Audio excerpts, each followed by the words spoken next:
Good morning, everybody. It's good to see you, and you're back. I guess with some of you have got smiles on your face at least, so you had a pretty good week. Corey, I know he had fun. He's quarantined and locked up for a few days. But anyways, it's good to be back, and it is our Tuesday, March 9th, our Senate Ag Committee meeting. And this morning, the first item we have on the agenda is S67. And that's a bill that Chris has introduced, Chris Pearson, in regards to the right to repair agricultural equipment. And I don't know, Chris, if you'd like to lead off with a little part to tell us why you introduced it and what it does generally. And I see you have Dave Hall, the drafting person, with you. Yeah, and Linda. So if you'd like to get started, that'd be fine. Thank you, Mr. Chair. And Linda, I see Nathan Proctor is in the waiting room. I don't know if we could let him in just so he can hear. He's a national expert on this. I don't pretend to be expert in this one at all, but the basic premise is after I buy something, it should be up to me how I deal with it, including if I want to take it apart and try to fix it, or bring it to my uncle to try to fix it, or bring it to my neighborhood repair guy or woman to try to fix it. And the bottom line is, between clamping down on accessibility of parts, on making electronic diagnostics, things like that, very hard to access. The John Deeres of the world, and this applies, frankly, it applies in your kitchen, on your laptop, it applies everywhere. But what we're talking about today is just ag equipment. The manufacturers, even though you could own something outright, have a lot of power over how you can fix it, who can fix it for you, and your options. And that is costly. It costs us time. It is tricky in our rural state, especially because you don't have a John Deere authorized dealer around every corner. And it just frustrates me. And we will hear from the industry, if we dig into it, all the horrors of how unsafe this is. And oh my God, I mean, when we looked at this a few years ago, the premise was, you can't fix your coffee maker because one day soon your coffee maker will be connected to the internet, and then therefore whoever fixes it will get into your bank account. I mean, just to give you a flavor of how absurd it is. It's really absurd. And the way I like to think of it, and I'll stop here, is we can fix our own cars. We can take our cars to the corner garage or to the dealer. We have that choice. And nobody is going to tell me that you're more at risk for safety by, doing your own brake job or the emissions work or whatever. I mean, your car is a pretty significant piece of machinery that could hurt a lot of people, could hurt you.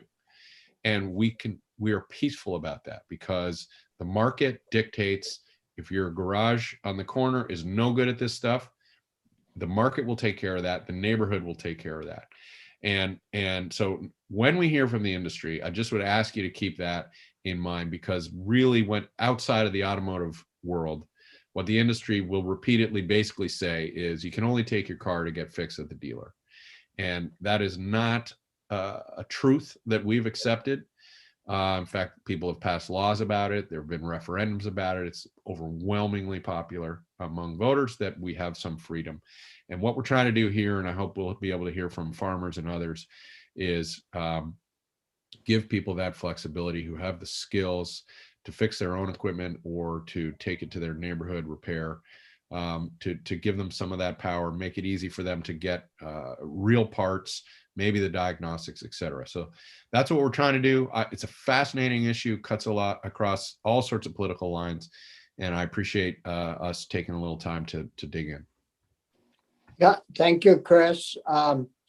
Did you want to go to the bill now and have Dave run through that for us?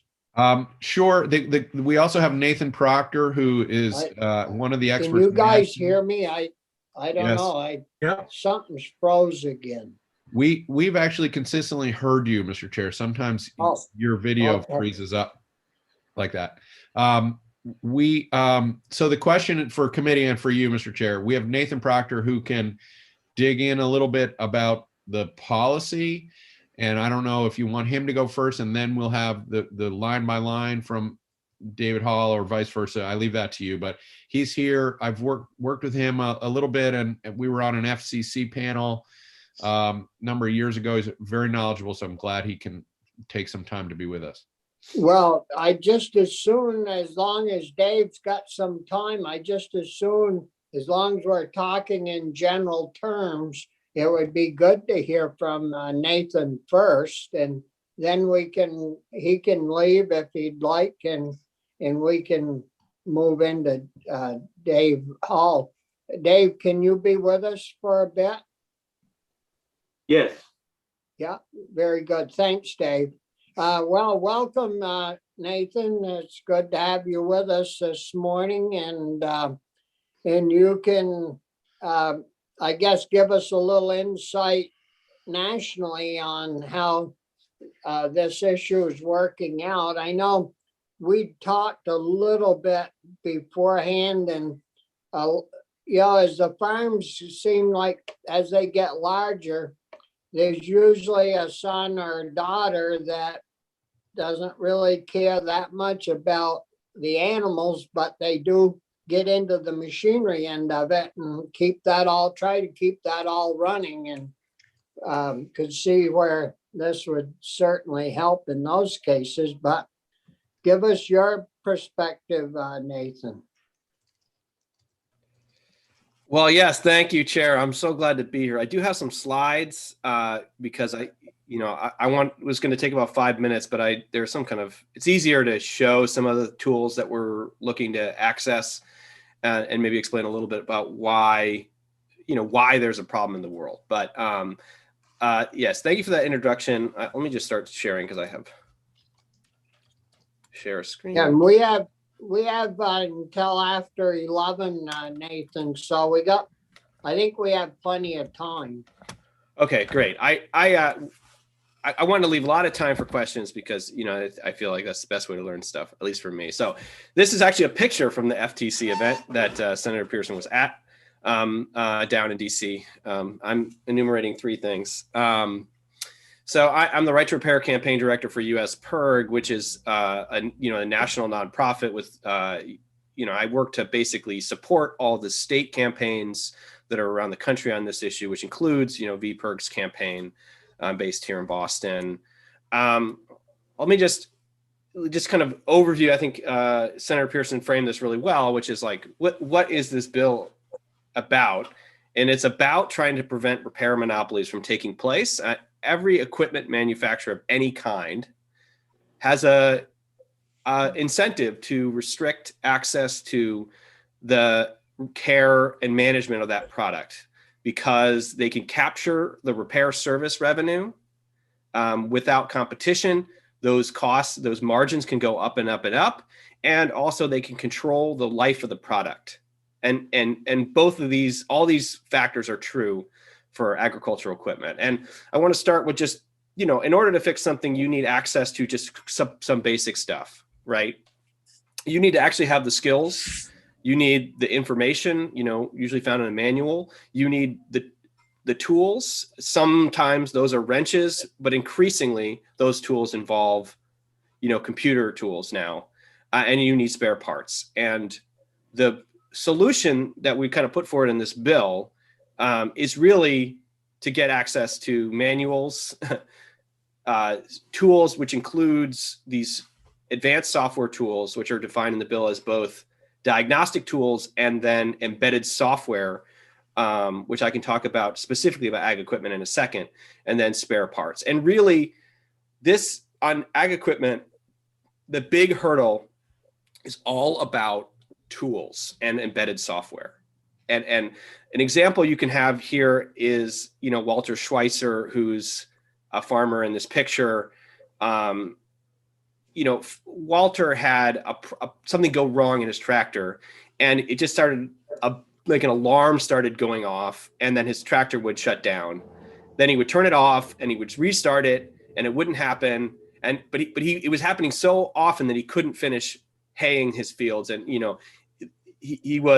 he called, none of his local mechanics had access to the tools to diagnose the problem or to clear the error codes.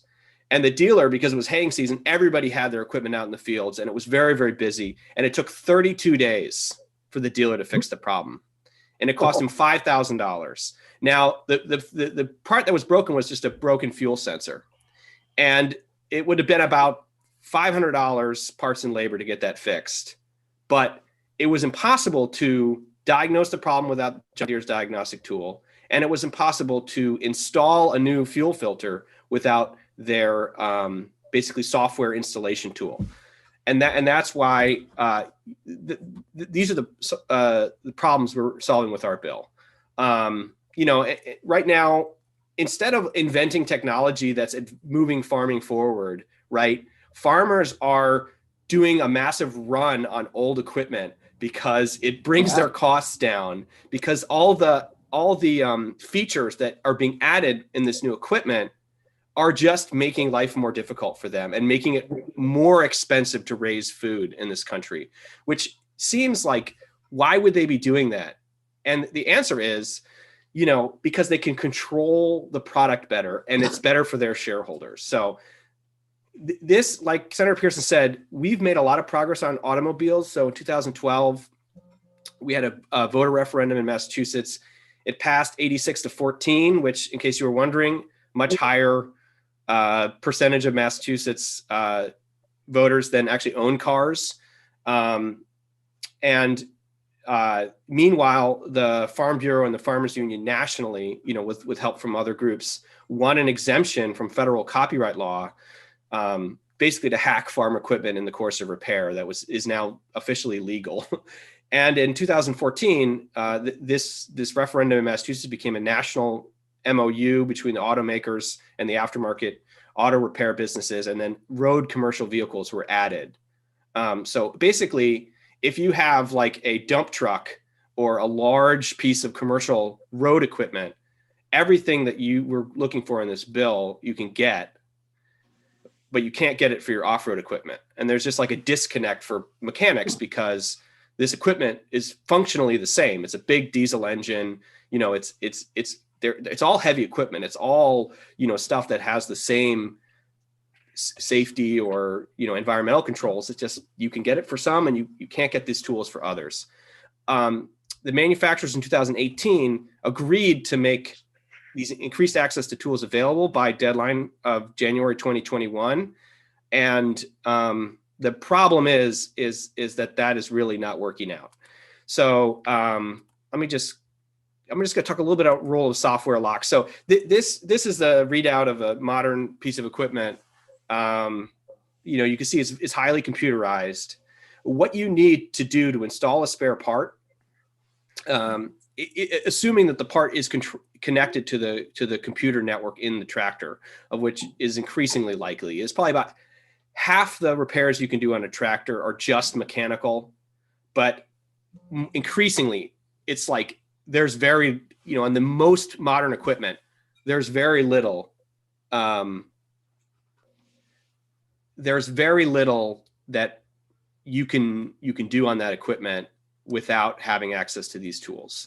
A modern combine, the newer combines, we found have like more than 125 different sensors, and replacing any one of those sensors, like Walter had his fuel sensor go out, any one of those sensors requires access to tools that you cannot get. And that's that screenshot in the upper right-hand corner. That's John Deere Service Advisor. What that program does is it installs what in John Deere's language they call a payload file, and what we would call embedded software or firmware. That's what it's called, across different industries. And basically it's like a printer driver. So you put in a fuel filter, and then just like in your, Windows computer, you get the installation wizard, and it searches the internet. It finds the correct printer driver. It installs it, a little like, progress bar goes across. It installs it, and that allows the computer to talk to the peripheral printer and to be calibrated. And so that, when you print, it's not just, 142 pages of gobbledygook. I don't know if you've ever done that with a printer, if you don't install it correctly. And that's what this program does. This installs payload files to make sure that the computer and the part that you just installed are on the same page, that they're working correctly.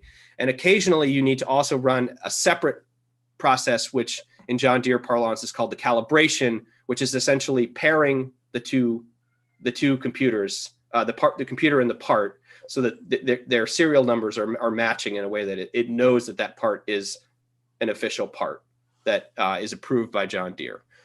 That is all this equipment is made to do. This equipment is not made to, like, there's no drop-down menu here that says, hey, install totally random files on your, components, like play Minecraft on your, screen here. No, all this tool does is allow you to get the official manufacturer approved drivers, or else called firmware, to allow parts to operate. That's all it does. It does nothing else. And any suggestion that having access to this tool would allow you to install an illegal piece of software, it's just not true. And I've asked this directly to John Deere engineers, and it's not true. Like, there are tools that allow you to install other software on your tractor, but you essentially have to jailbreak your tractor in order for that to happen. You need to buy black market software, and you need to replace all the John Deere original software with black market software. It's just like jailbreaking any device, if you're familiar with that term. You have to replace, like if I want to jailbreak my iPhone, I have to replace the Apple operating system with a competing operating system, which is made by somebody who's not Apple.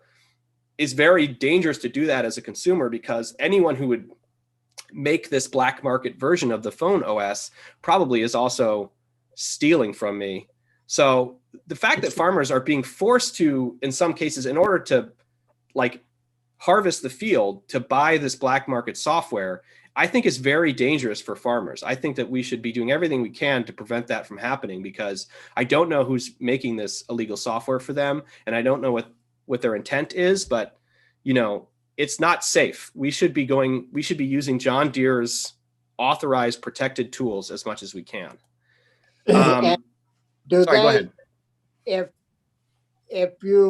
Do they have this law passed somewheres in the United States, where some states they can buy this software? Or Well, the way it works now is you can get everything, all the similar things, but for the road vehicles, right? In fact, I just had another lawmaker telling me that he manages the municipal fleet in his county, and they have dump trucks.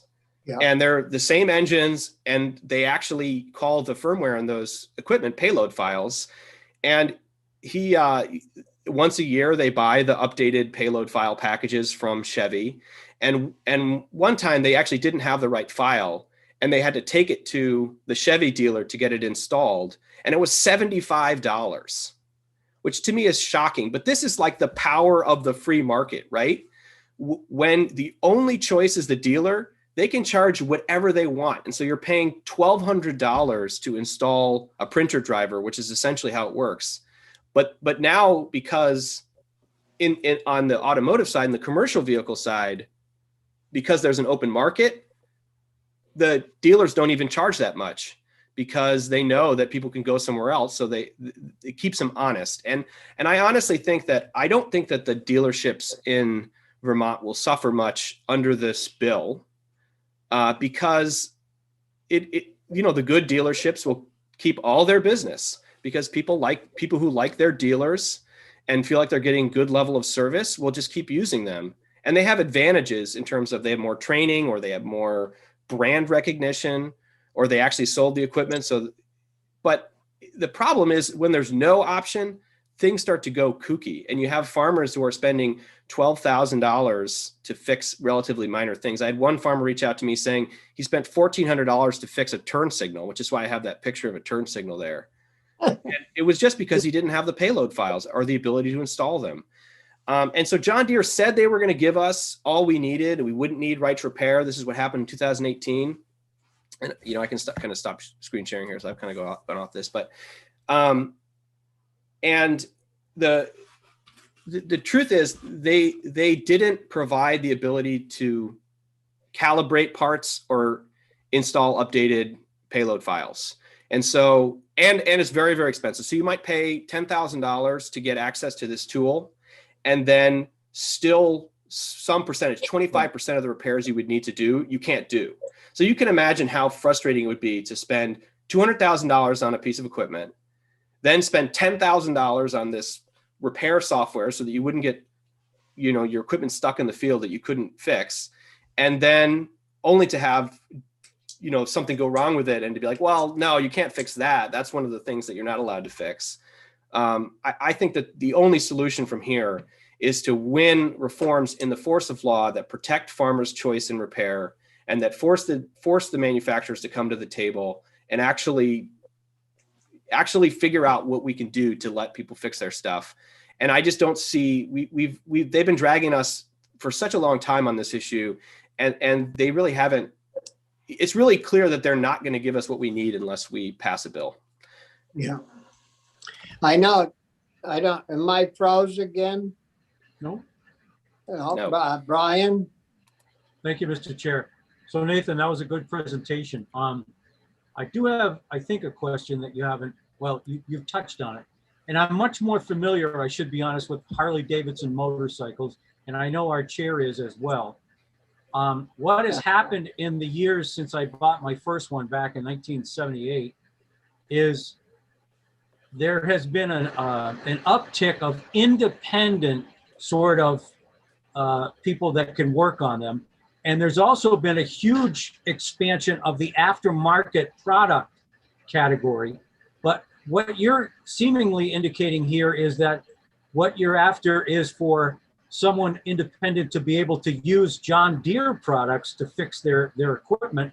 See, in the motorcycle world, you can go on right now, I bet you, and Senator Stark can tell me how far off I am. I bet you there are at least 12 or 15 exhaust manufacturers, handlebar manufacturers, air cleaner manufacturers. You don't have to have a certified Harley Davidson part in order to put that on your bike if you want to customize it. And there's plenty of people, we have two in Rutland, independent guys that understand it. Both were Harley trained mechanics, but they don't work for Harley anymore. There's only, I think, two, maybe one dealership left in the state.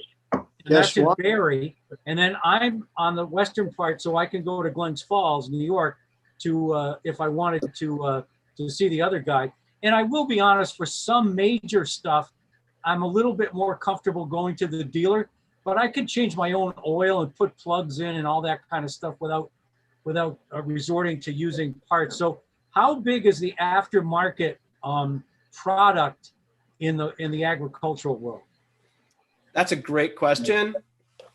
And, you know, so the idea of being able to install aftermarket parts is something that, you know, we've gotten very used to, in especially, you know, people like to customize, you know, their motorcycles, and, you know, and it used to be that way with cars. Like, the problem is that anything that's part of the controller area network system in a tractor requires a handshake process with the engine control unit or the computer brain, and a big tractor will have 15 such systems in it. Like, and so there's no aftermarket for any of those parts because copyright protects the software which talks between the part and the computer. And so there's a huge incentive for companies to then put software in everything and then restrict access to, you know, because then the only place you can possibly go is the dealer, and you know, the other thing that this bill has is a fair and reasonable pricing standard for OEM parts, which prevents basically price gouging. If, like, you know, you need a fuel filter, you know, they can't charge you $700 if it's really like $40. So that's another piece that actually they don't have in the automotive world. They don't have a fair and reasonable pricing standard for parts. And so this has become a problem with cars in the car Yeah, repair. Chris? So Nathan, just to make sure I'm understanding sort of the connection of your answer and Senator Collimore's question.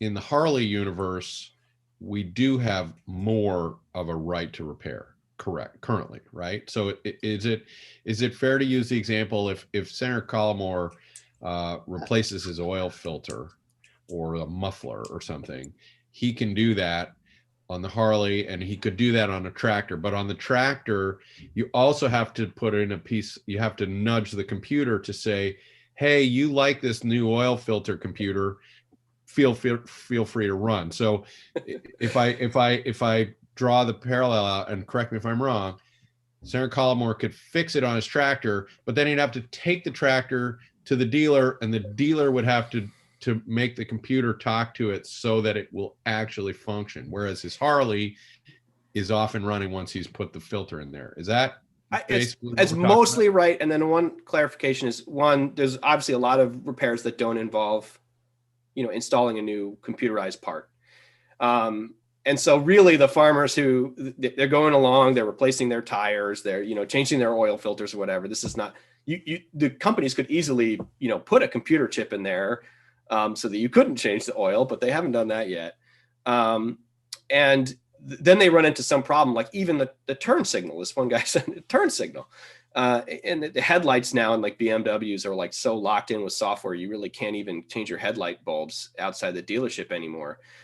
You know, and you know, and again, they don't have a fair and reasonable pricing standard. So an independent could change your headlight, but they have to pay like BMW like $14,000 or something like that. So, and then getting back to the other piece, like Harleys are actually some of the more modern motorcycles, some of these rules don't apply to them. So some of the more modern motorcycles, people are having a huge problem with because you can't get the software for them. But like the old, especially like the classic Harleys, I mean, they have a lot less computer stuff. It's really the way that software can lock you out, and there's no remedy unless you like pirate the software, which is illegal.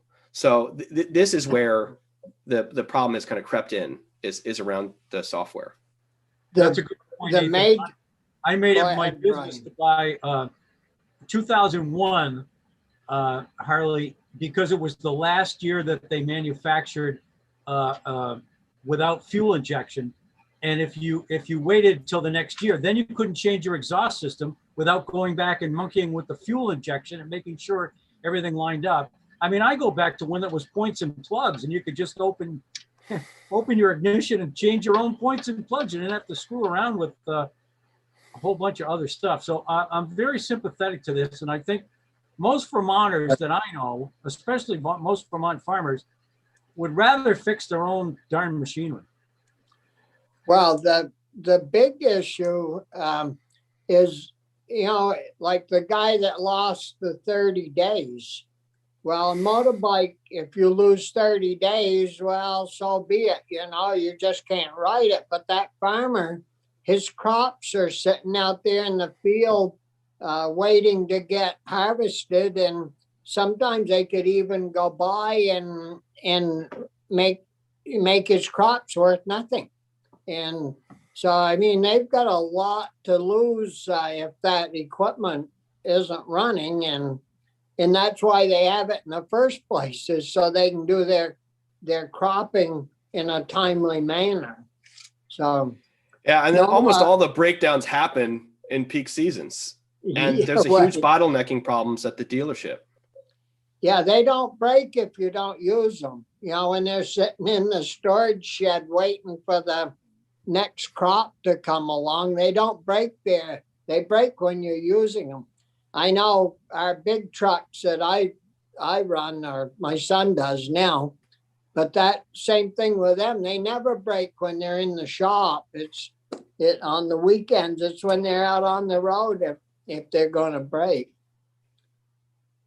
So any other questions for Nathan? You got something else, Nathan, you wanna offer at this time, or you wanna we'll hear from Dave on the bill? Maybe I could just ask Nathan to give us a little setting. I think I first introduced something like this bill 4 years ago, maybe. And we turned it into a task force, learned a lot, including that the industry, won't sit idly by if we monkey here. They enjoy the profit center. But the worldwide discussion on this issue has absolutely taken off in that period, including in Europe and Canada.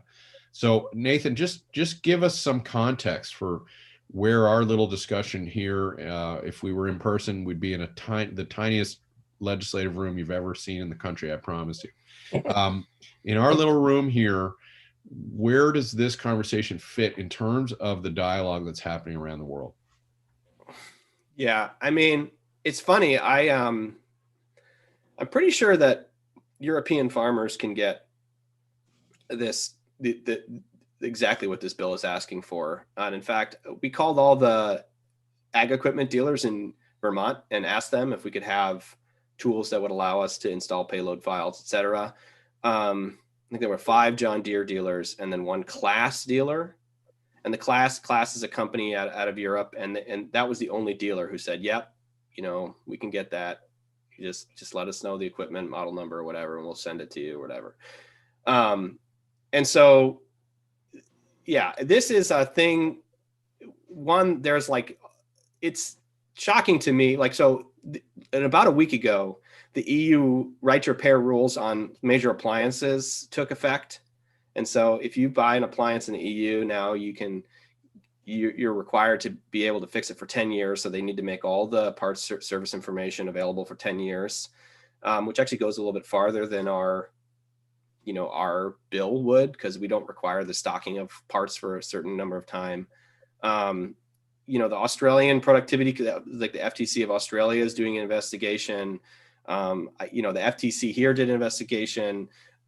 This is an issue which is, Canada's having its own agriculture right to repair conversation. This is an issue which is kind of bubbling up from the bottom. And what we saw with cars was one state makes a declaration. Meanwhile, I mean, this bill is in 25 states. Basically half the country is talking about this right now. One state passes a bill, then another state. In the meantime, basically the industry works something out to, as a way to move forward. And there's no version of this as not happening. I don't think consumers are ever going to just accept that they don't really own the property that they own, especially for a farmer who spent a couple $100,000 on this equipment. They're not going to say, "Oh, I give up. You can maintain ownership of it, manufacturer. I'll just hope the thing doesn't break down during harvest." It's not going to work. This is going to happen eventually, and the more places it happens, the stronger the protections will be, the more honest response we'll get from industry. And I'm hoping to move on to other campaigns in my life too, but I just don't see how this is going to go away. I mean, if you guys don't work on this year, it's going to come back next year. It's going to keep being an issue until somebody has the courage to stand up and do something that protects people. I was looking at some John Deere equipment while we were off this past week. Those combines are $325,000. I mean, they're a lot of money, and of course they don't run 24/7. They only run during harvesting and things, and so that's an expensive piece if it breaks down when you're trying to do your work. But let me just add this, because this is really important to understand the economics of this. John Deere has been selling less equipment every year and is making higher and higher profit margins and more money. Hmm. And that's because their profit margins for service are 6 times higher than for the sale of new equipment. So this is a massive profit center, and I think it makes the equipment kind of inflatedly technological, including things that don't really help the farmer, because they're kind of subsidizing the cost of the equipment with this basically monopoly on the service market. And it's doing, I think it's just creating like perverse incentives, and I think we need to fix that. So Yeah. Brian, you had a question? I did, Mr. Chair, maybe more of a comment too. I'm not necessarily speaking out against the manufacturers being able to recoup some profit from the back No. end of the house, so to speak. I mean, I think that is important that they do that. But I'm also a big believer in the market and the competition engendered. If there's more than one person doing a job, it kind of is a check and balance on, let's say, inappropriate or really extreme kind of levels of profit too. And especially since in the end, they're still going to be able to sell the parts. From what you're saying, there aren't any aftermarket parts in many cases, like there are with cars or motorcycles. So I think overall this does make some sense. Chris? I just can't resist. I still remember moving appliances, helping my grandfather move appliances like the washing machine, and in the back would be a little envelope, right? Do you remember this? And that was the schematics. You didn't have to pay extra for the schematic. It came when you bought the product, right? This is how far we've moved. And I'll just say, in years past, when I filed this same idea, but for everything, not limited only to ag equipment, invariably I had all sorts of industry people reaching out to me, and they may not understand the Vermont process. So once you file the bill, of course, in our process, Nathan, you don't own it as the sponsor anymore. But they would email me, oh, you really, we see you did this. You really should remove laptops because there's so much sensitive. And it was the same story every time. You really should. You don't understand. It's different for tractors. And the one that came across to me, and I would just say, was medical equipment. And they said, Pearson, aren't you cute? You've filed this bill, but you really maybe should exempt medical equipment. The stakes are so high. And I'm thinking to myself, yeah, maybe that does make sense. You don't want to have something go wrong with the robotics that's doing surgery on you. The next day, I got a letter from UVM MedTechs, the repair folks at the hospital, on letterhead. Sarah Pearson, thank you. We would love to be able to fix our stuff. We waste all this time and money waiting for the authorized person to come in. We could do it ourselves and save money. And it was just stunning. It was absolutely stunning. These people have the training, and they don't have the corporate seal of approval, and it prevents them from doing it. And UVM quickly undid that letter. It no longer had letterhead somehow. And it was a week later, but it was an amazing story, and it really opened my eyes that we don't have to be any more afraid of any of these issues than we do in the pickup truck rolling down the street is a serious piece of equipment. There are big stakes, and we shouldn't let untrained people deal with them, but the owner has that call. It's their responsibility. Anyway, thank you for the time. I appreciate it, Nathan. Keep up the good work, and hopefully we can add to your campaign here in Vermont. After reading this morning's news, maybe you ought to call UVM up and ask them if they've been spending a lot on repairs lately, because they're millions of dollars short. There's actually a huge problem with ventilator repair in the pandemic. What was it, 25 million? They're in the hole. But they don't worry about that. I mean, well, are we all set? You can stay on if you want, Nathan. We're going to hear from Dave and Chris, so we'll run through the different sections of the bill. So Dave, are you ready to roll? Yes, sir, I am. Good morning. Morning.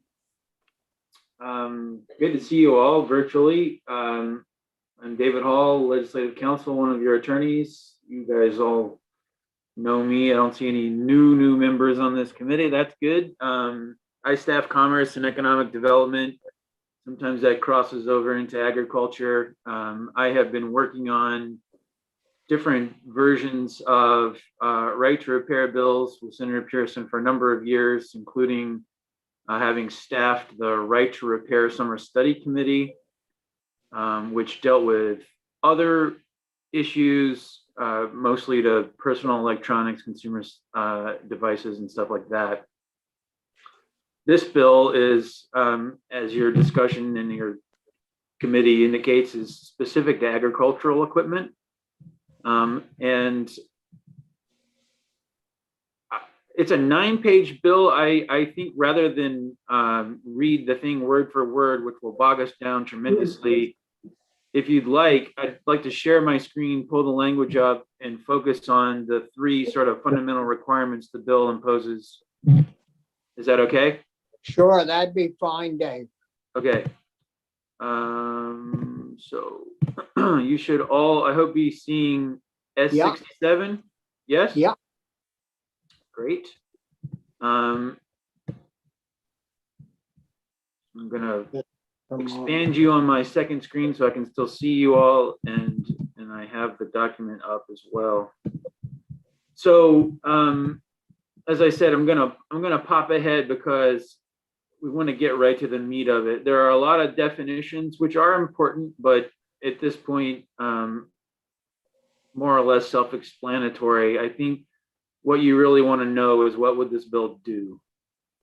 And that would be the most helpful part. Sure. So, you know, this basically imposes requirements on what is referred to as an original equipment manufacturer.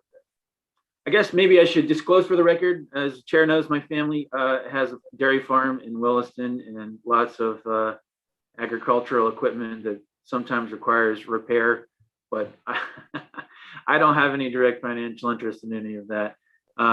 Just an aside. So this would apply to agricultural equipment, and the duties go to the original equipment manufacturer. And I turn into page 7 here, subsection A. So we're talking about electronics enabled agricultural equipment. So you can use your imagination. This applies to tractors and harvesters and combines and all kinds of things that, and the accessories that go with that equipment. If they are electronics enabled, right? So there's some sort of computer system that makes this thing work. So for that equipment and for the parts of that equipment that are sold or used in this state, this OEM, the original equipment manufacturer, shall make available for purposes of diagnosis, maintenance, or repair of the equipment. So to any independent repair provider or to the owner of the equipment that the OEM is. Dave, Right? why do we have solely used in this state if that's in there? Why do we have solely used here? If you were a farm on the Connecticut River, you might own land across the river and harvest, go over there to harvest your crops. Does that limit the use or this bill if it breaks out of state? Yeah, it's a good question. I think it's really important to underscore here the scope of, what a state can do. And under our police powers, we have the constitutional authority to regulate transactions that occur in this state, activities that occur in this state. We cannot try to export our laws to be applicable in other jurisdictions. That's a Commerce Clause violation. So to the extent there are cross-border, transactions, and of course there are. We're really talking about regulating transactions that occur here, not in New York, not in Massachusetts, not in New Hampshire. But you Otherwise, we couldn't, run into problems. you Bobby- couldn't get away with ownership of, owned by a resident of the state of Vermont? I'd have to think about it, but remember that we're talking about the sales and the transactions that happen in the state, which is really the limit of our jurisdiction.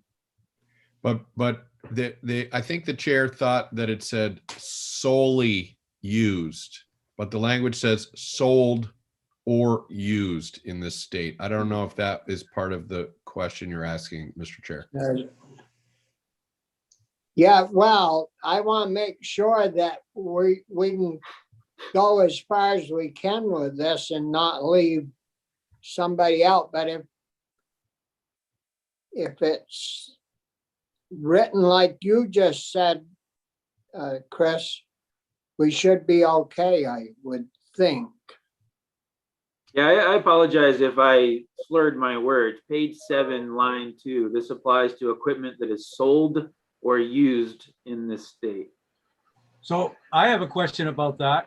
If somebody bought a combine in New Hampshire, but came across into Vermont and used it, would it fall under this piece of legislation or not? Yes, It would. yes. So in that case, we're going to go after a New Hampshire. No, the duty here is flowing between the manufacturer and to people in this state. So the duty is, if you built the equipment, you have a duty to either an independent repair provider in this state or to an owner who has the equipment they bought in this state. It's okay if you bought it somewhere else, but if you're a Vermont farmer, you're the owner of that equipment in Vermont, then the duty flows from the OEM to you as a Vermont farmer. Understood. Thank you, David. Sure. I apologize if I, David, maybe you could hit the little slider at the bottom of your screen and make the bill just a little bigger for us. does that be helpful? Yeah. There we go. There we go. You see that better? Yes, thank Yeah, you. that's much better. Sorry. My second screen is actually my old TV. So at this point, the words are the size of my head. It's like hurts my eyes. This is a home work from home hack. So let me turn back here to the duty, because who it applies to is super important. The OEM, the manufacturer, has to provide either to an independent repair provider. So that means you're not, a John Deere authorized dealer. You have your own shop or whatever. You don't have this official relationship with any particular manufacturer, or to the owner of the equipment. All right. You have the duty to provide, you'll see line 6 here, on fair and reasonable terms, the documentation, parts, and tools, including any updates, to those two parties, to the independent repair providers or to the owner. You'll see in line 8, nothing in the subsection requires an OEM to make available a part if the part is no longer available to the OEM. So you heard earlier that there's this 10-year window on the EU's repair requirements, and that basically means that in part they have to keep stuff in stock for that period of time. This would not necessarily do that. That's not the purpose here. So A is manufacturer, make available on fair and reasonable terms the parts, the information, the software codes, all that stuff that you need to repair. Make that stuff available to independents, make it available to owners. Under B here, for equipment that contains an electronic security lock or other security related function, the OEM shall make available, again, to the owner or to the independent repair provider on fair and reasonable terms, any special documentation, tools, parts needed to disable the lock or function and to reset it when disabled in the course of diagnosis, maintenance, or repair. You can make that stuff, the documentation, tools, parts, by means of some appropriate secure system so that it's limited in its scope to what you need to do to repair. Under C, the third duty applying to the OEM, if they have made an express warranty with respect to electronics enabled equipment, and the equipment's more than $100, the manufacturer shall provide parts, tools, and documentation to repair the equipment during the warranty period at an equitable price and convenience of delivery and of enabling functionality in light of its actual cost to do this under 1, 2, the ability of owners and independents to afford the parts, tools, and documentations, and the means by which the parts, tools, or documentation distributed. So C basically says, if you've got warranty coverage, you've made that available, that's out in the universe, then you have to basically enable independents and owners to do that warranty work during the warranty period and make the stuff available, considering whatever your costs are for making that available to independents and to owners. So to recap, the duty that Vermont would be imposing on equipment manufacturers is to make information and parts and tools available to independent repair providers and to owners to fix their own equipment. I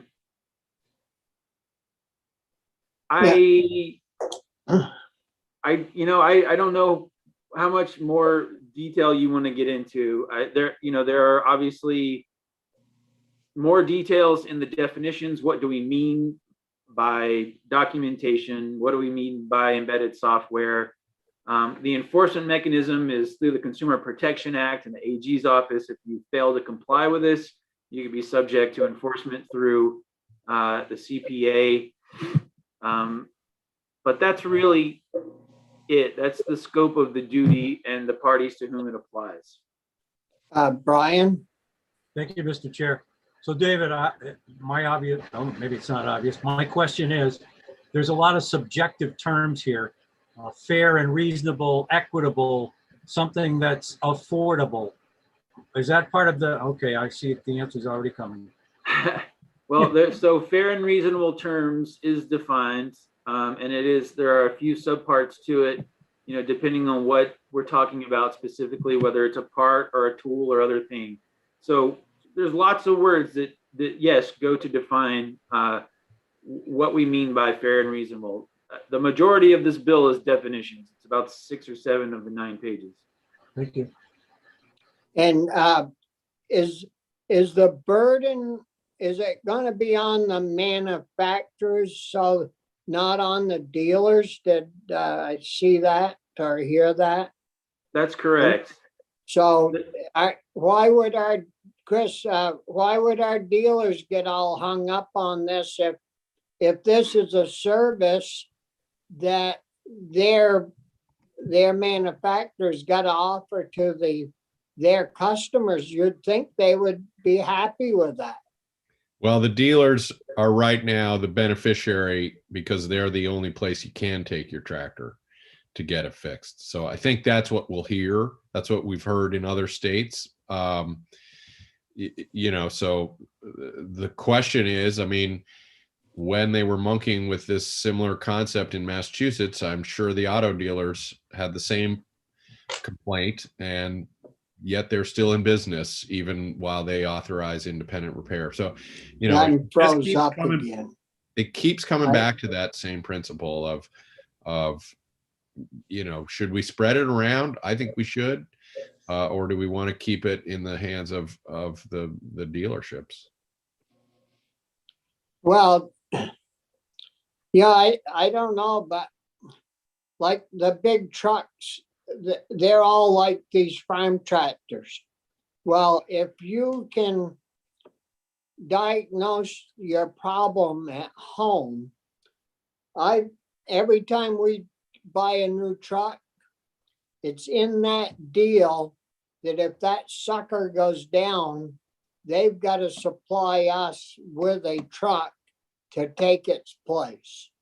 And I mean, I don't know why farmers don't, dicker like that, but if we can find out at home what's wrong with it, 90% of the time, we take it to the dealer anyways and have them do that update or repair or whatever it needs. But the finding of the problem is a real bummer if you can't get any assistance. Well, let me just say, and Nathan can back me up on this. The reason the things that are on the road have better permissions around this whole concept is because of Massachusetts. Massachusetts, it's one of those examples where Massachusetts passed it by referendum. As I understand the history, the legislature then took their sweet time sort of figuring out the details, and you might imagine how that would go. They didn't deal it. The people put it back on the ballot. They voted it again.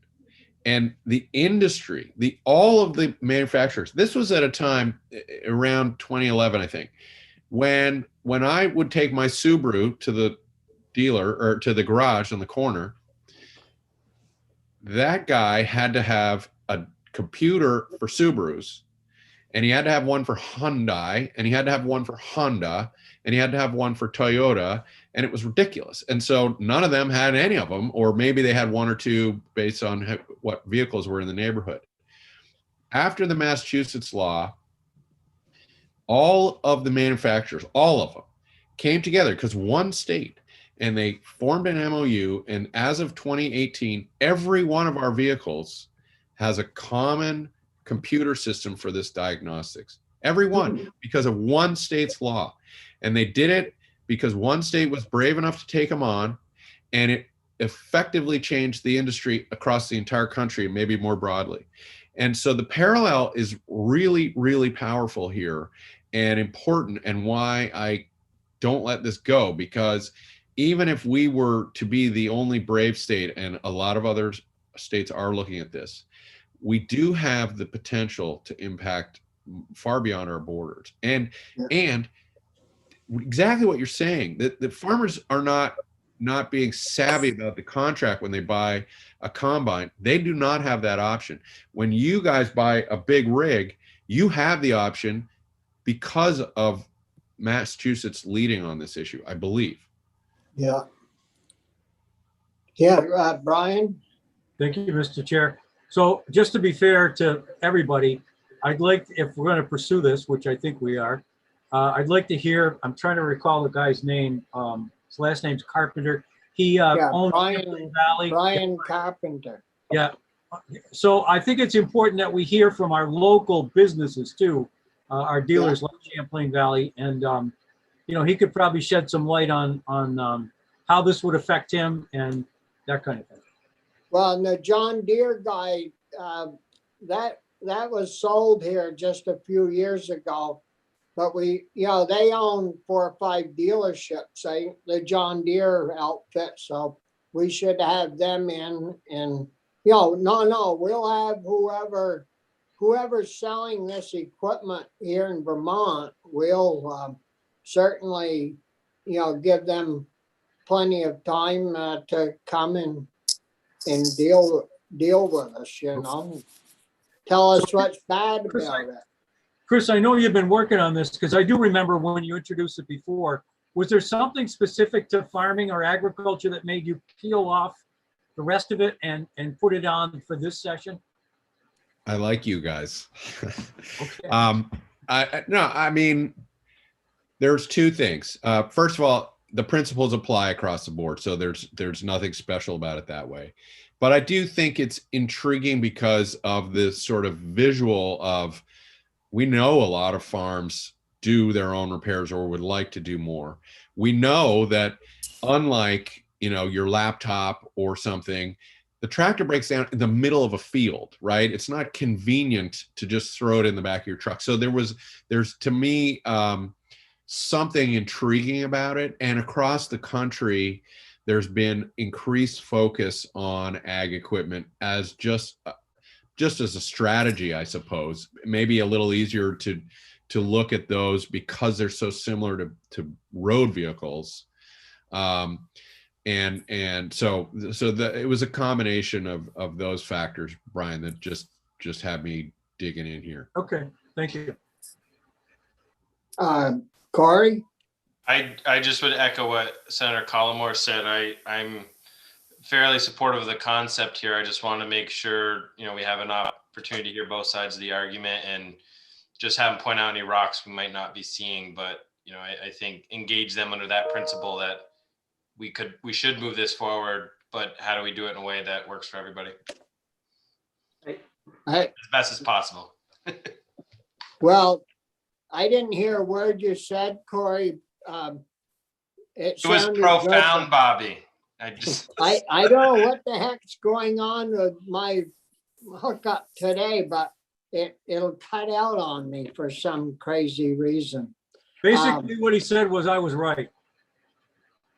Well, I'd of course, like to he's listen gonna, I'd like to get a few farmers in too who've had this experience. I think Yeah. that's important too, to highlight this. And so it's not a PERG versus dealership issue, hearing from our actual constituents, I think will resonate for all of us. yeah, if you know of any, any farmers, and we can have Linda post this on our webpage, they may look at that and see that we're dealing with this and welcome them to the, to our next showing or whatever. So are there other questions at this point in time from any of the members, or Nathan or Dave? Do you guys have anything else to? Well, as your attorney, I hate to always have to raise the specter of potential issues, but I don't want you to be surprised to hear, if you take further testimony, if you have me back, that I think there are some constitutional risks here. One that comes up more in the context of the personal electronic equipment was a dormant commerce clause risk, because so much of the repair was done outside of the state. There was at least an argument that could have been made that we would be trying to favor in-state economic interests at the expense of out-of-state interests. I think that's less of a concern here,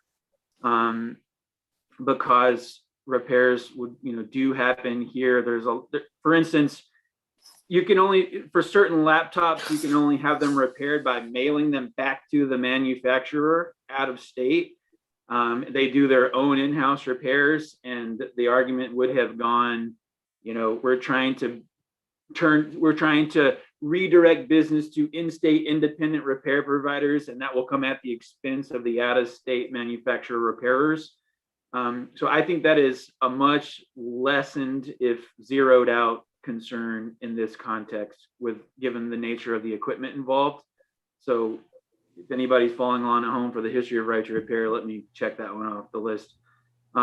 Two more concerning areas, and I can't tell you the scope of the risk because I don't know, but the trajectory of the regulation of free speech in the last 20 years has been such that data, information, and even like commercial transactions to an extent are much more increasingly viewed by our Supreme Court as speech.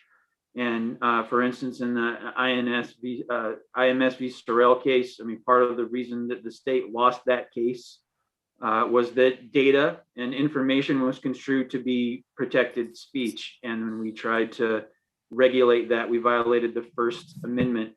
I think the parallel argument here is that we would be forcing manufacturers to provide data and information to speak more than they otherwise would absent this regulation. And that is not speech that they would want to make, because they don't want to give away information, data, literally words from manuals or whatever else, to people that they wouldn't want to otherwise give them to. And I think that that's at least a colorable challenge to a law like this.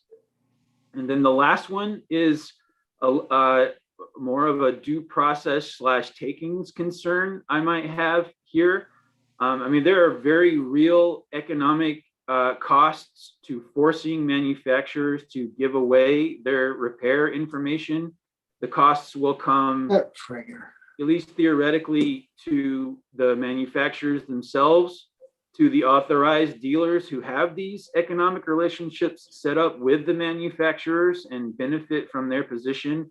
And they will undoubtedly be damaged if more, either independents or owners are able to do their own repairs rather than go to these authorized dealers. So in that respect, they have investment-backed expectations in these relationships they've set up with the OEMs.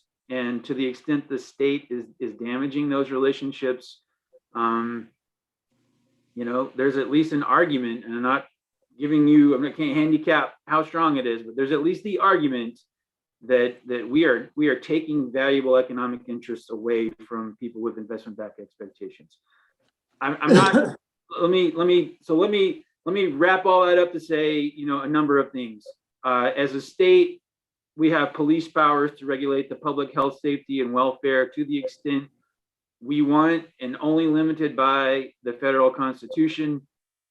Those three places where there may be constitutional concerns are the ones that at best I see. I don't know that they're a super big problem, but it's my job to flag them for you, and that they should be part of the discussion. Yeah, Dave, the only thing I would argue against you on is I would hire a better lawyer than the one they had before.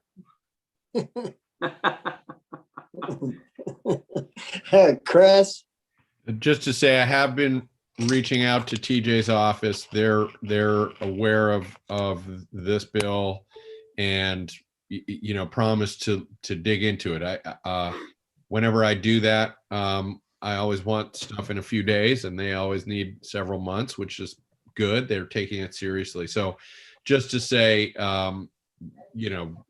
we have been working with the Attorney General to see if we could get their take on some of these issues that David has raised in the past. So, we're not totally oblivious to these concerns. Obviously, these are powerful corporate interests that, we're pushing on their business model. So.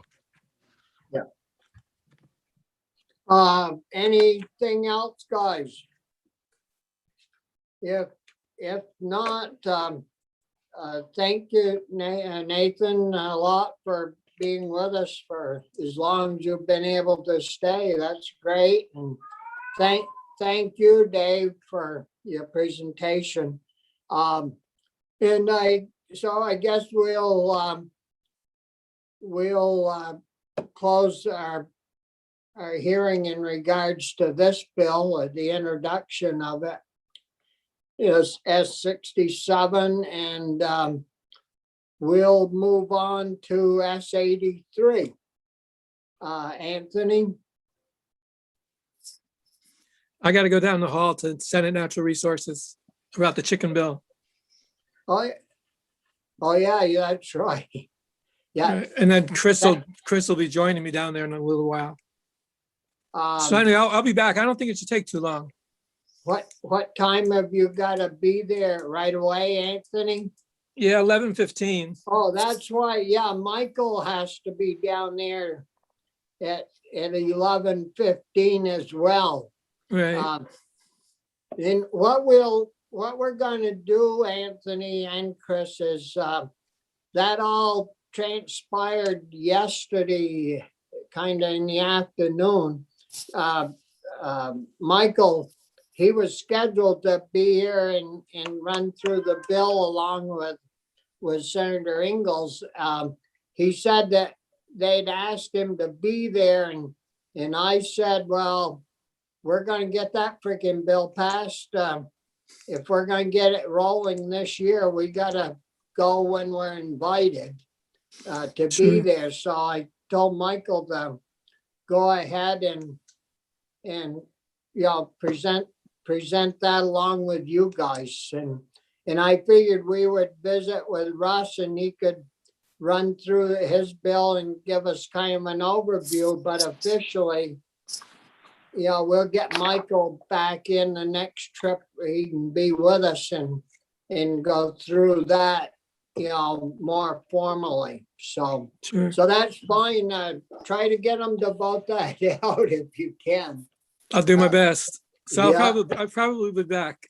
See you later. Okay, yeah, sounds good. And I think So, good Senator Polina and I will just tag team because I'm supposed to be there too, because we're both reporting. Yeah, So no, that's fine. Okay. Yeah, to work it out of there if you possibly can. Because their part never got changed a bit as far as I could see.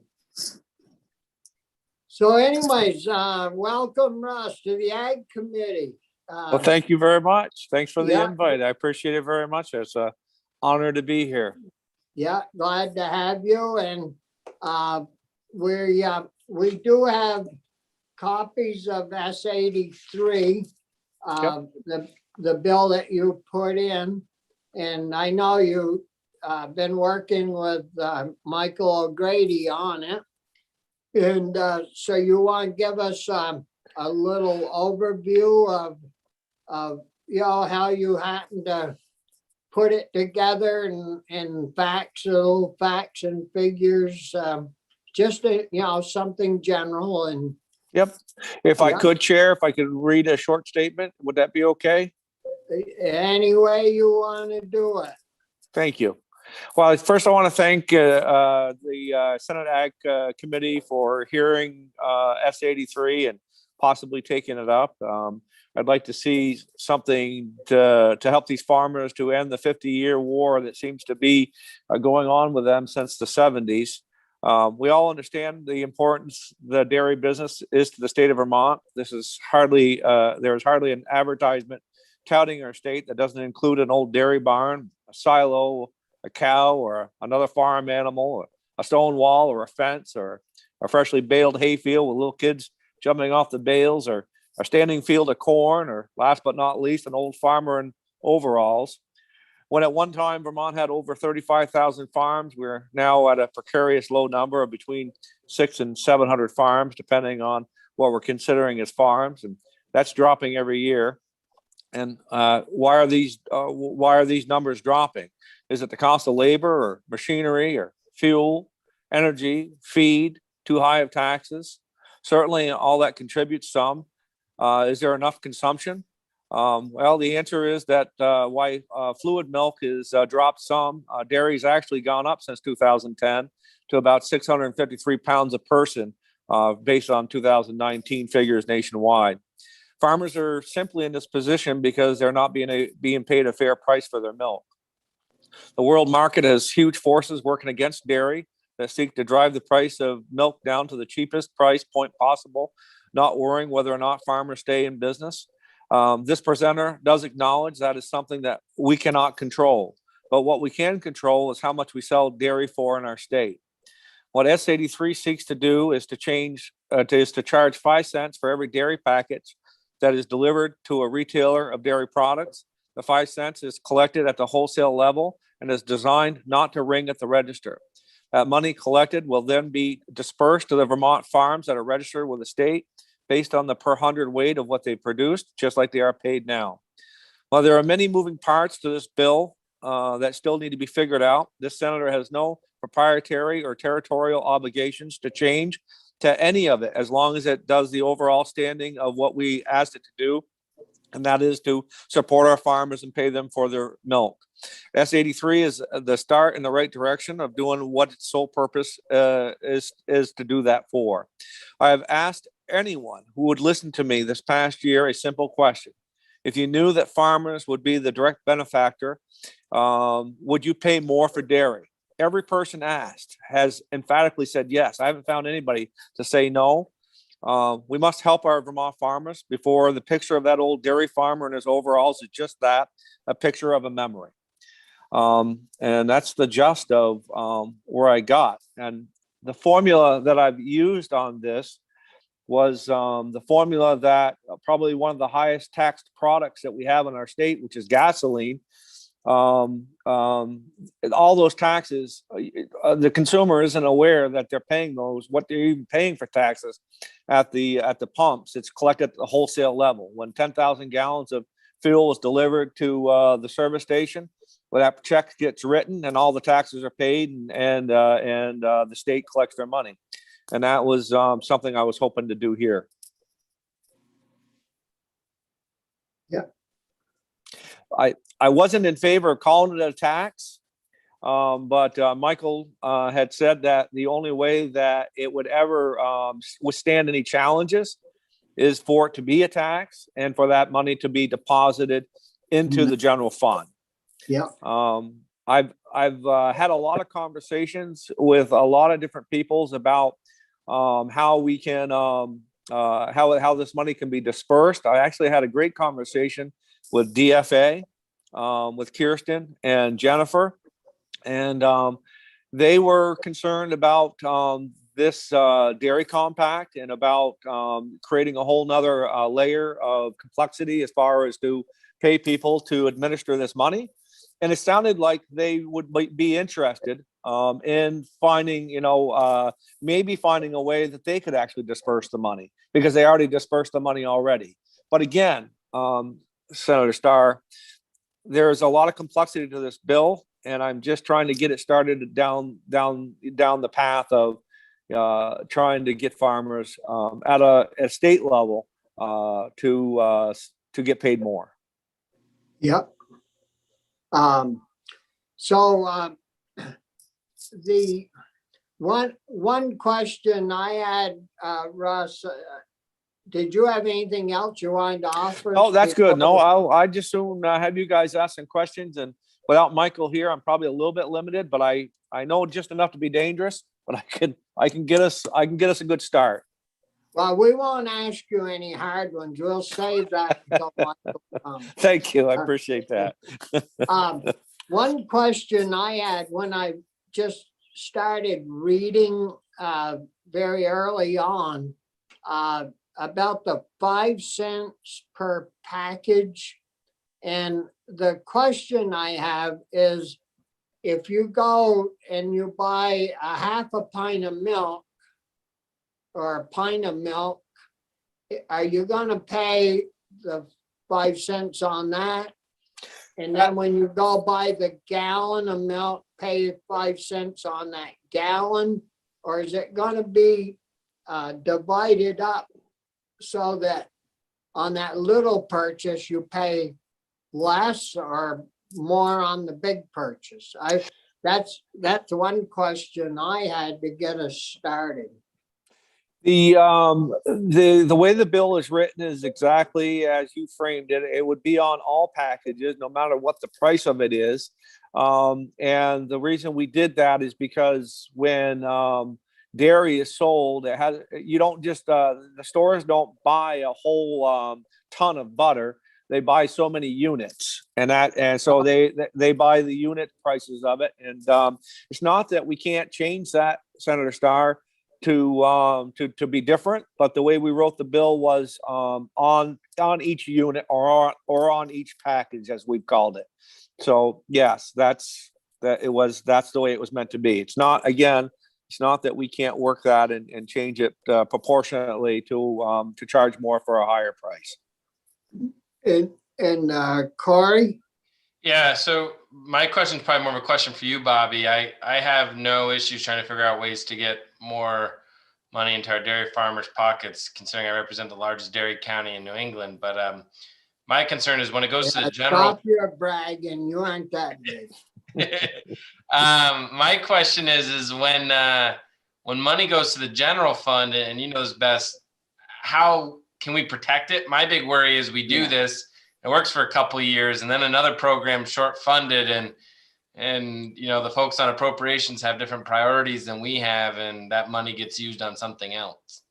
Yeah, you have to kind of have that set. Michael will tell us all, but you kind of have to have it set up that way to be legitimate, and you build some guardrails around that so that you run it through the treasurer's office, and and it protects the money so that, you know, they won't use it to do our universal meals program with. Right, Chris? You know, we've talked, Russ, quite a bit in the committee. You know, you go buy a gallon of milk and it's $4 and something. But if you go buy a pint of Ben and Jerry's ice cream, that's $4 and something. And it takes a hell of a lot less milk to make that pint of ice cream, you know, than the gallon jug. There's a lot of unfairness, or, you know, the system's messed up. And that's why our farmers aren't getting paid from.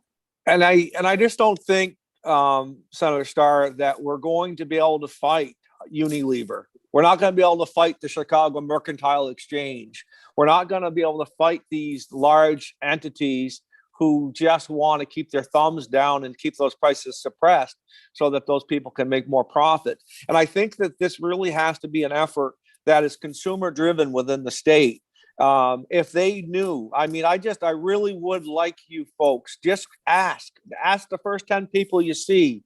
I think the consumers in Vermont would get behind that should they understand that this is going right direct payment to farmers. And there's another aspect of this bill that I did not include, only because I really wanted to get the discussion started. I also do believe that if Senate Agriculture Committee takes this up, that we ought to include other products in there who have done the very best job that they can do to diminish what dairy is capable, what dairy does for product, and that's the soy milk. That's all these other products that act like dairy, and they're in our same case, but yet they're not dairy, and they do every day that they can do to damage the reputation of dairy. And I think that they ought to be included as part of that. If they're going to act like dairy, they ought to be part of helping to defray the cost of what we're trying to do. If dairy was invented today, you guys are the committee, but if dairy was invented today, it'd be a superfood. It really would be. I mean, it's the first thing that a baby has is its mother's milk. And I think that the other companies who I'd like to see get involved in paying the 5 cents per packet have done a very good job of diminishing how great of a product dairy is. Yeah. There isn't 1 ounce of milk in real milk in soy Right. milk, but yet they can put milk on their label and on their packaging. Oh, no, Absolutely. it's messed up. Yep. Brian? Thank you, Mr. Chair, and good to see you, Russ. You as well, Senator Collmore. As you might imagine, I had some initial pushback on this because I'm not a fan of introducing any new taxes on Vermonters, and it is a tax. But as we talk about it, I'm slowly warming up to at least the idea of You're softening up, Collmore? well, I'm not 100% there yet.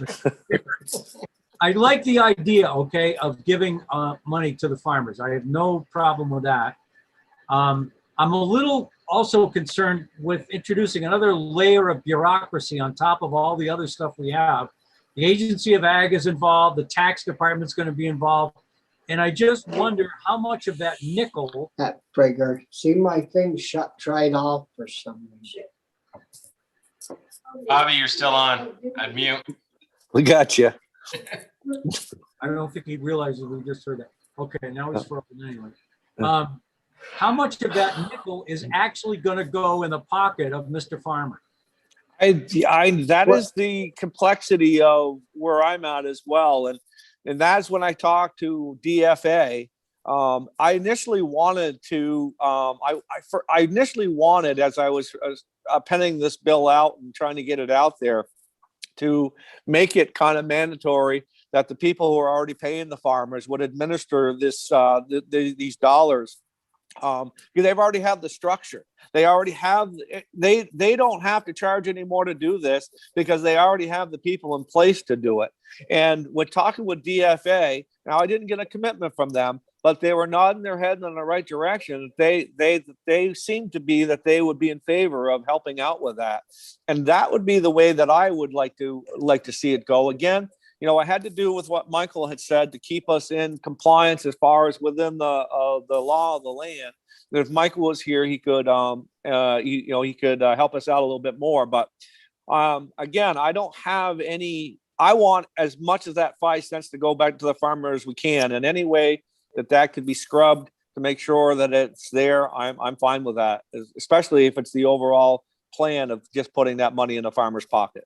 Yeah, okay. Well, the other thing I don't think you've done, if you have, tell us, you haven't figured out what this could raise either, have you?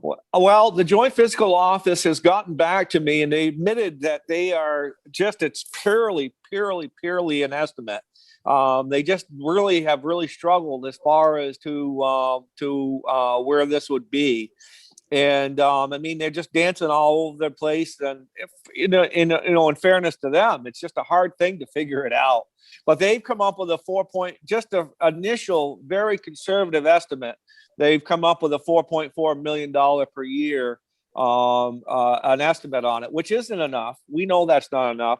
But I think that as if this committee is to look for, and again, they have said that this is really just as a shot in the dark, but again, shut right off again. Yeah, but I do think that we really need to consider. I don't. Can you guys hear me? Yes. Because I can't. Yeah.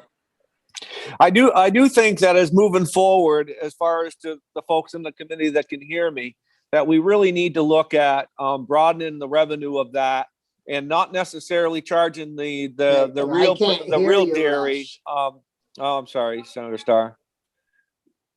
But I do think that we need to figure out these people that act like dairy to get them to contribute to this program as well. And I think we could probably see some numbers higher that would actually benefit us.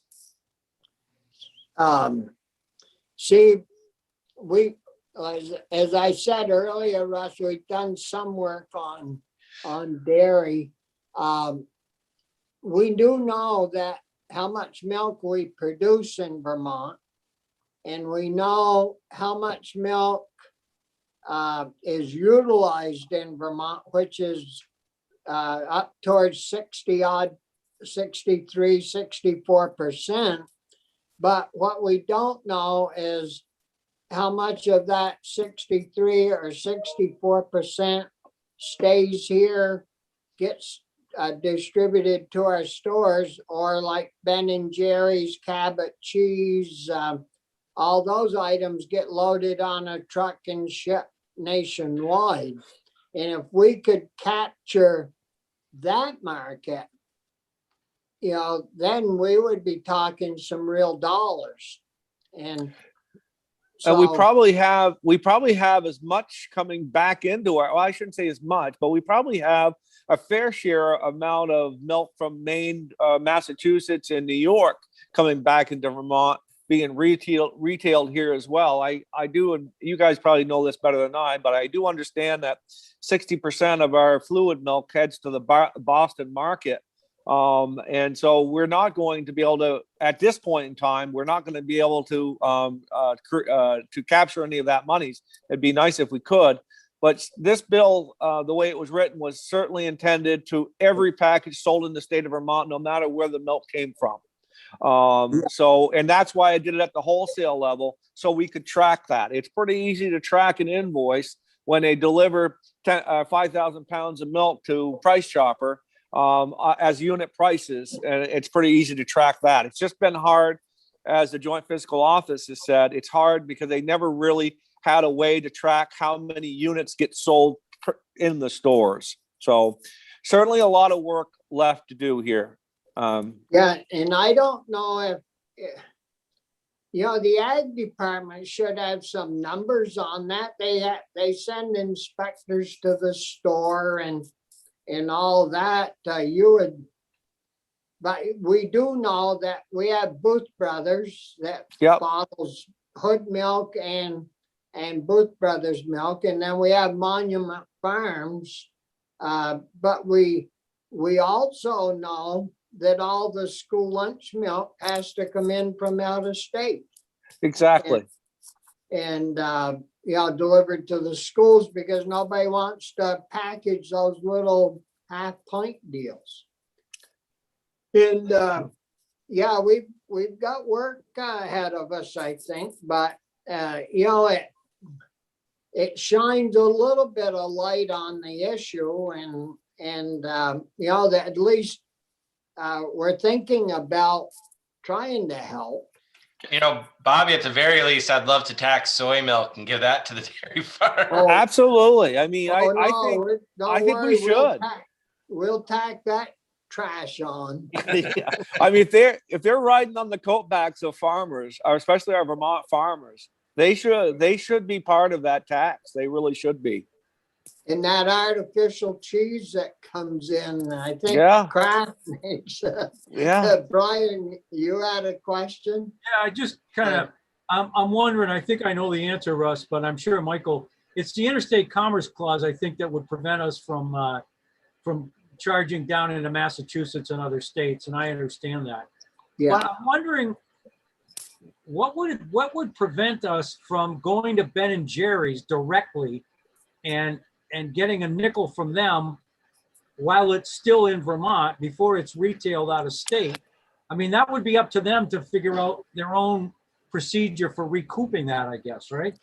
That's a great idea. And that's something I didn't think about, but no, absolutely, positively. And, and I'm thinking that you're not going to get as big a pushback as what, you get some of these companies that are, they say they're all about the farmers. And you hope that they're all about the farmers. And that's certainly something that we can remind them of. And there's another aspect of it as well, is that we would allow these companies to advertise on the package. 5 cents of every part of this package is paid directly back to a Vermont farmer. And so they're getting some benefit out of there as well. The only way this is going to work, senators, in my estimation, is if we get buy-in from the public. If the public is in favor of this, which so far, again, I challenge you, go ask the folks that you see, the first 10 that you see, if we get buy-in from the public, this thing is going to sail and it's going to go well. And I wish that we didn't have to call it a tax, but a tax is a tax is a tax. It's what it is. And the reason why we have to is because what Michael says, otherwise it's just not legal. But I like that idea, Senator Collmore. I like that a lot. And I don't know why we couldn't do that. Yeah, I mean, there's a big difference to me. If a quart of ice cream already costs, what, $4.25 or something north of that, and you're adding a nickel, I don't think, I mean, again, you're talking to somebody that's just philosophically opposed to increasing taxes, but it's a negligible impact at that level. Whereas if you have a little teeny thing of yogurt and you're adding a nickel, that really does say, whoa, that price went way up, didn't it? Right. But you look at, and with your same idea of what you put forth, if you look at what Cabot does, or you look at what Hood does, you look at all these other producers and they're sending those products all around the world, of our Vermont milk. And if they are truly there to help the farmer, and we allow them to advertise on that packet that they are, that would probably get us to some substantial dollars that would actually do what we want it to do. Yeah. Okay. Well, I appreciate your efforts. I really do. Did you get to talk to anyone at Cabot or at Commonwealth Yogurt or any of those manufacturers? I did. DFA was the biggest one that I did, and I think they represent almost 10,000 farmers across the country. And you know how it is. I mean, everybody's nice, and everybody nods their head yes, and everybody smiles, and that's the way that it is, and that's what we do as well. So we kind of know that. But it's and I've talked to a lot of the trade unions, people asking questions, and so far, again, a lot more discussions need to be happened. But so far, the people who are in the dairy industry seem to be favorable to the position, or at least to start the discussion. So the answer to the question, Senator Starr, I haven't talked directly to Cabot.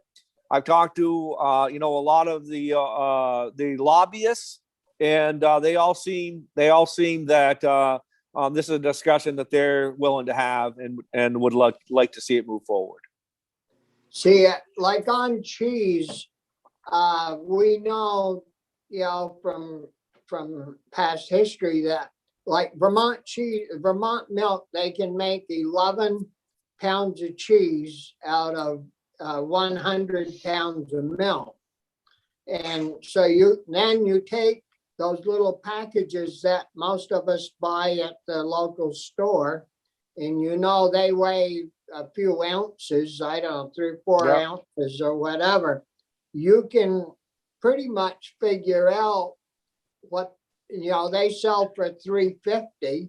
Yeah. And you can figure out how much money Cabot's getting and how much that nickel will cost on each. Well, it's going to be a nickel on each one of them little packages, but you can figure it out on what it's going to cost per 100 weight of milk.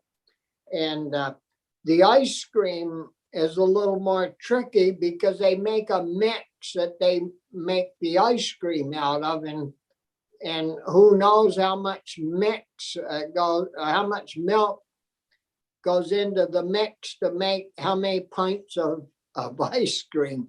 And so there's, I would believe that 4.4 million short.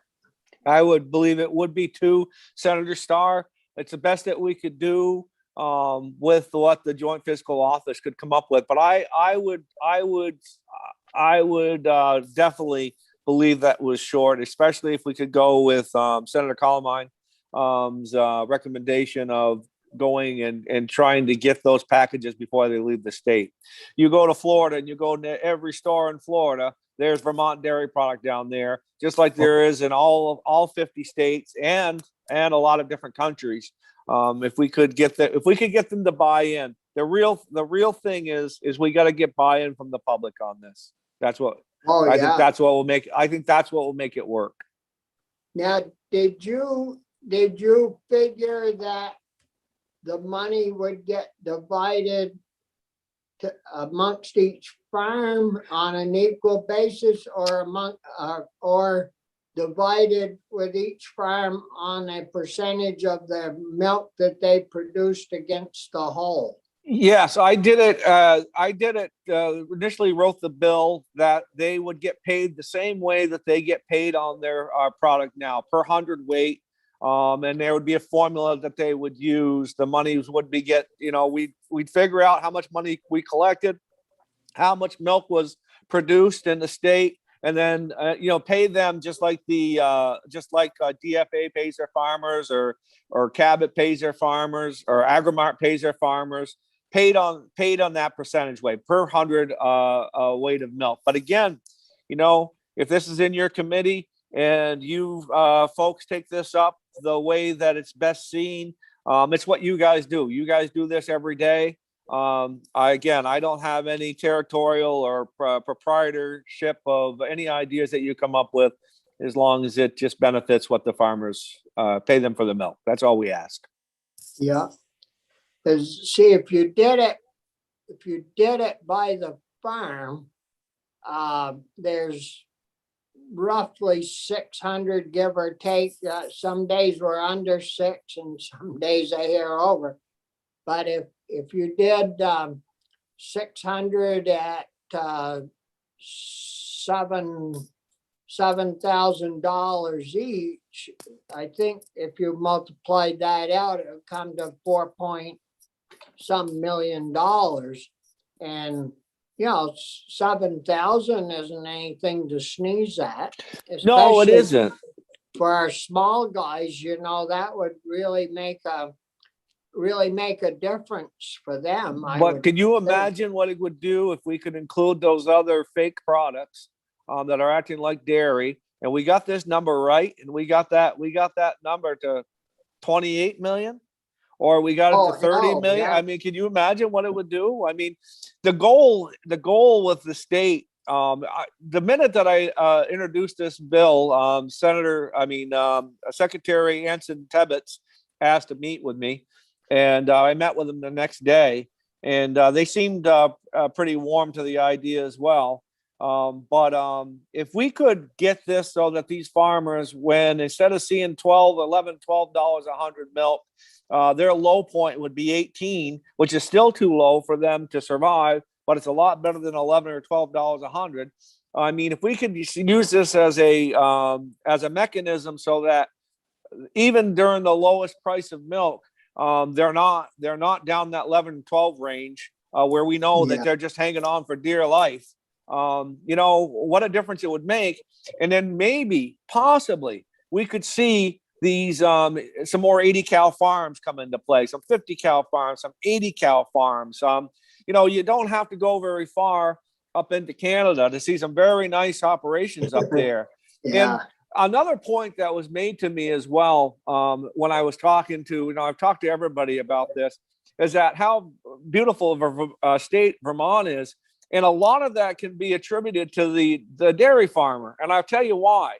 Go into those areas in New Hampshire that used to be strong dairy, and you drive down the road and you don't see anything. The trees are all growing up. You can't see the fields anymore. You can hardly see the mountains. But in Vermont, every view that you see is attributed to a dairy farmer. I mean, you just go up over that hill and then the landscape just opens up before you, and you see just how beautiful maintained it is. And that's pretty important to our tourist industry for people to come and see that. Yeah, it certainly does look a lot different than New Hampshire and even Maine. You know, you get over there, those farms have all grown up to brush. You can't see anything. No, it looks like heck. And no, we're kind of blessed that, farmers are branching out. The big ones are, hell, they're going 20 miles to crop land and to get land. And it's good that they're keeping that open. Are there other questions do you have some of us, Russ? I'm good as long as you folks are. I appreciate you letting me come in and talking about this. I'd love to see if somewhere down the road we can get this moved down the road. But just to have the conversation of it, makes me very proud of what we do as a state, and I appreciate you guys very much. Well, we'll certainly give a run at it and get the people in that we need to get in to try to get them to hear what they got to say, and nobody's shot at you or anything like that. No, not yet. I think some of the soy producers are. I don't know what they milk, but I think some of the soy producers they're after me a little bit. But they're not good shots anyways. They're from the city. Yeah. Yeah. Well, I don't know if it was last year, the year before, but in prior years, we tried to get the name milk removed from soy milk. Yep. What a heck of it was unreal. I just like to go ahead. I'm sorry. Apologize. There was not 1 ounce of milk in that damn container, and yet we couldn't get the word milk taken off from it. Well, we'll just tax them for it now. That's all. I'm in favor of that. Well, I think I don't know where we'd get it, but maybe from the ag agency, we could get a list of all the products that would drop in under the categories that you have, because I know they check dairy products and in the stores, unit pricing and all that stuff. So was there anybody in particular over there that we should have in from the ag agency, or? Yes, and I don't have that list in front of me, and I apologize. I was just looking for that, but when I met with the ag agency, it was everybody, all hands on deck were there. I'll send you who was in that meeting, Senator Starr. I'll send you who was in there, and they certainly, again, everybody smiles and everybody's nice and everybody nods their head yes, but they seem to be in favor of it, and they asked that I kept them abreast of any progress, which I have. But I'll send you an email with the names of the folks that have been in touch with me, and I'll send that right out after this meeting. Yeah, because we'll see Diane Bosfeld does a lot of. She was that. there. Yep. Diane was there. Yeah, Abby Willard, she does the promoting and all that stuff, and EB Flurry and milk people. But send that along and then we can get them in. But it's going to be critical to get these, the people they're going to be paying this, the distributors, and hear from them and hear how bad it's going to be for them and going to put them out of business. They aren't going to come to Vermont anymore. Well, we'll find another to replace them. Well, maybe we could do a little manufacturing ourselves. I like that idea. I like that. Get some jobs going. Help. Anything else, Brian or Corey, for Russ? No, just thank you for the conversation going on getting more money in our farmers' pockets. No, thanks to you folks for having me, and I appreciate it very much. Well, we'll stay in touch, Russ, and if you have any questions, feel free to let us know, and we'll keep pounding away and trying to get it figured out. So with that, thanks for your time and appreciate you coming in, and have a good day. You as well. Thank you. Yeah. So guys, tomorrow we've got meetings the rest of the day. But tomorrow we'll be doing S61 the first thing in the morning. That's the current use issue on small properties under, I think it's under 1/10 of an acre with a solar panel on it. They didn't want to, the tax department said it raising heck with current use, and so they wanted to come in and talk with us in regards to maybe getting that changed a little bit. I sponsored the bill so they could get it printed up. But what I was thinking that we would do with that, if we all agree, is that it's just a short deal. We'd throw it into the miscellaneous bill that's coming over from the other body. We'll figure that out as we move forward. And then over the week, last week, the